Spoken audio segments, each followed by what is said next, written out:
Hope everybody's doing great. Been a while. Great opportunity this week, playing a big game against a great opponent. A lot of work's gone on to get to this point. Guys started back in January, staff and players together, and they've earned the right to play in a game like this. Great opponent, great venue.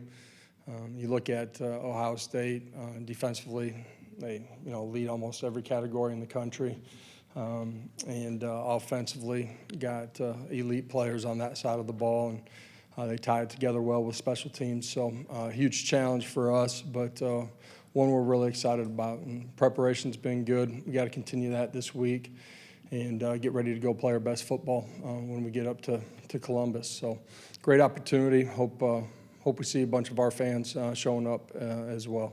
Open it up. We'll start in the back with Rick and then up front here with Jay. Hey, Coach, bowl games are fun and teams get much needed extra work, but how important is it for this program to be playing such a meaningful game this time of year? Yeah, absolutely. One of the goals for our program is to earn the right to get into this tournament.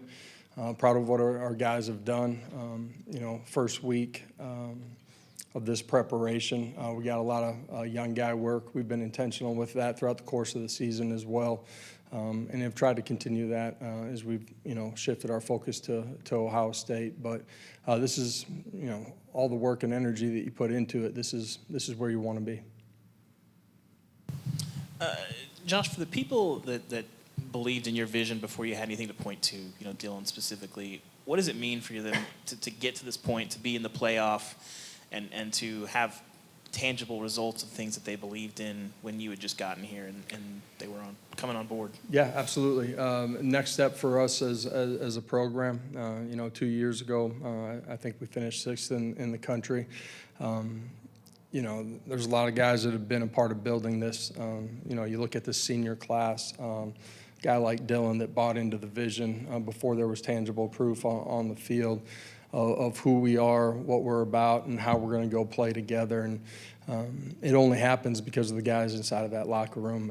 It's a room filled with guys that care about the guys around them. They're elite competitors. And, really proud of what they've done, again, to restamp this program. Got here, you talked about competing for championships. Now you have an opportunity to do that. For you personally, what is it like to be on this stage and have this opportunity when you think back to, where this program was in 21?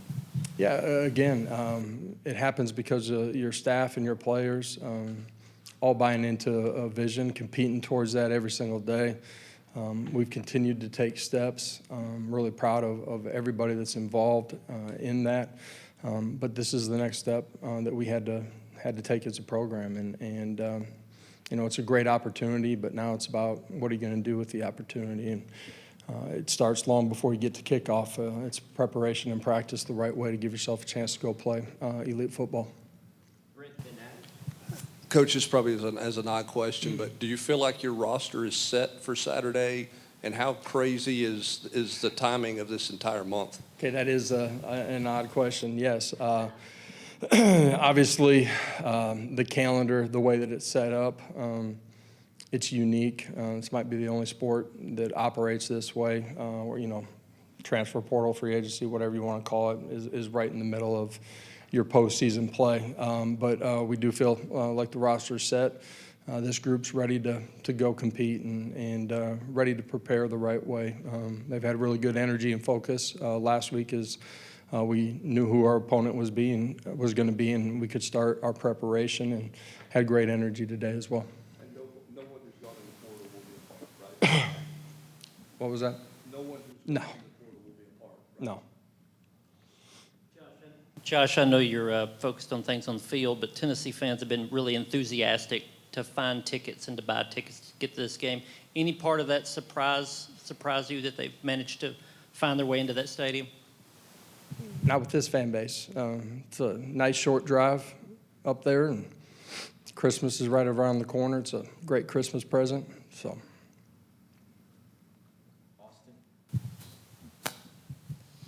So many people are making a big deal about the weather. I'm not sure Ohio State's played any games in 20 degrees either this time of year. Does this temperature-wise look like a South Dakota type winter day? Yeah, it's a June day in South Dakota. It's going to be great football weather. You know, a couple of weeks ago we played in 30-degree weather. We practiced in the morning, still chill. You know, as cold as it will be around this area, and at the end of the day, you know, you get between the white lines. Weather doesn't matter. You know, the temperature doesn't, and we'll be ready to go play. It'll be a lot of fun. That Tennessee should just be happy to be in the playoffs. You're playing with house money. What would you say to that narrative that you're just happy to be in the playoffs? And if you're just happy to be there, it's going to be a quick cup of coffee. So the mindset of this team is get ready to go play our best football. We understand the opponent that we're playing. You know, they got an elite roster, really good coaches, prestigious program. We got to go play good football. It doesn't take anything extraordinary at the same time. It's us doing the ordinary things at a really high level consistently for 60 minutes, and you know, looking forward to continuing our prep to get ready to go play. Banged up football team coming off of the Vanderbilt win. How much have you all benefited from these last couple of weeks, and how important is it that you all are the more physical football team on Saturday? Yeah, that typically happens in this league. As you go through all those games, every football team in this league is going to be banged up. You know, having a couple extra weeks to heal up, I feel like we'll have everybody ready to roll when we get up there. The line of scrimmage is going to be important in this one. It always is in big football games. You got to be able to run the football on the offensive side of the ball. Defensively, you got to control the line of scrimmage. That's your first and second level and your safeties in particular. But line of scrimmage will matter. You want to get people into predictable third downs and then be able to rush the passer and get off the field. You guys got on the cusp of all this 2 years ago, and it felt like it happened so fast for your program. And you talk about your guys just need to do ordinary things at a high level. Do you feel like this team believes that more than maybe they did 2 years ago, where it happened so fast it was like you had whiplash to get there? Yeah, I don't think anybody in the locker room had whiplash 2 years ago. But we understand what big games look like, what they feel like, you know, the type of environments that you're going to play in. You know, certainly understand playing great opponents, and you know, the preparation, I think they have a great understanding of, and then the competitive makeup that you have to have when you get to game day. There's going to be, you know, ups and downs, back and forth, and these types of games, and staying consistent, having an elite competitive makeup mindset, really important. Josh, what's something you've learned about Nico over the course of his first season starting for you? I just think his ability to reset and go play the next play, next drive, next half, his ability to continue to grow and compete throughout the course of the football game. As a young quarterback, that's really hard to do. He's done a really good job of that. Josh, I know you guys are getting ready for a game, but you've also added some of your newcomers from your signing class. What's that been like the past few days, and what have you seen from them so far? Yeah, got a chance to get on the field with them yesterday and today. You know, it's a really good group, athletic traits. You know, the way they've handled themselves just getting to campus first time, done a really nice job. You know, really excited about what we've seen from those guys so far. It's been a lot of fun having that influx of guys, talent into our roster here as, you know, they get an opportunity to experience postseason play.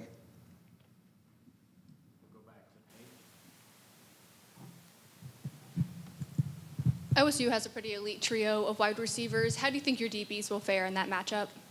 Yeah, it'll be a big part of it. You got to not give up a bunch of big explosive plays where they create momentum, field position, you know, ability to score points. So it does start with the line of scrimmage for us, but we got to do a great job of playing disciplined and matching people out, playing with fundamentals and technique, and then going and making plays. There's going to be one-on-one situations. We got to win the lion's share of those.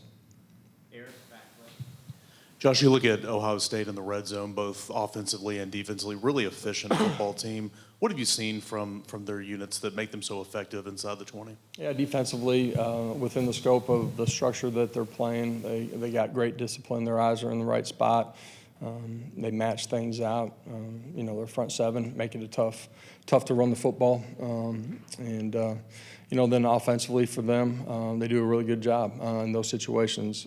Dynamic playmakers out on the outside, so when you load the box, they got guys that have the opportunity to go win in one-on-ones, and when you don't, they're efficient in running the football. Running backs are elite, for us, defensively, we got to do a great job. And, if you can hold them to field goals, it changes the way the game's played. Offensively, we got to find a way to get 7 down there. Josh, back to the early enrollees. Everybody's trying to sell to recruits that they can get to the playoff at a program.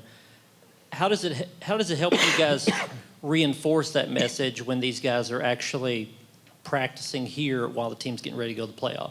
Yeah, absolutely. You're not talking about it. They're right in the midst of it, and they're a part of the preparation. And, they're learning what it looks like to be a college football player at this level, but to do it inside of our building. And you're doing it while you're preparing for a big game. So not a better opportunity to understand what it's going to take to play at the highest level. Coach, when you have a couple of weeks off, can there be a lot of new wrinkles thrown in, or is this kind of, you are what you are, but both teams kind of are what they are at this point when you go play? Yeah, we have nothing new defensively, offensively, or special teams. It'll be exactly what we've done.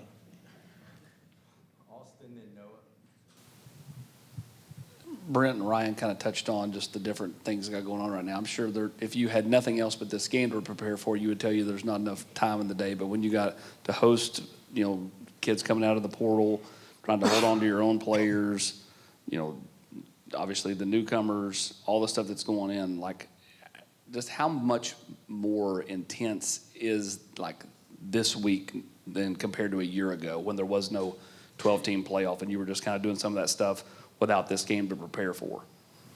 End of the day, you're always going to prepare the way that you need to put your kids in the best position. You're never going to take away from that.